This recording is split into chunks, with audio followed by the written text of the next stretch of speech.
যা গরম পড়েছে, দিনের বেলা বেরোনোর তো কোনো উপায় নেই।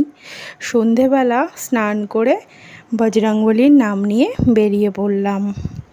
শীতকালেই আমি 2বার স্নান করি, গরমে সেটা বেড়ে যে কতবার হয়েছে নিজেই হিসাব রাখতে পারছি না। এরপরে আমার ফুসফুসের জায়গায় হয়তো কানকো গজিয়ে যাবে। শরীর তো বুঝতে পারছে না এতক্ষণ জলে থাকছি যে আমি মাছ নাকি মানুষ। যাই হোক, চলে গেলাম কোল্ড ড্রিঙ্কস কিনতে। কিনে আনলাম একটা ফ্যান্টা, আর সাথে খাবো বলে নিয়েছিলাম লাড্ডু।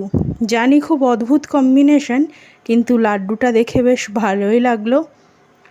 ফ্যান্টার সাথে কালারটাও বেশ ম্যাচ করছিল। এরপর বাড়িতে এলাম আর খেতে বসে গেলাম লাড্ডু আর ফ্যান্টা।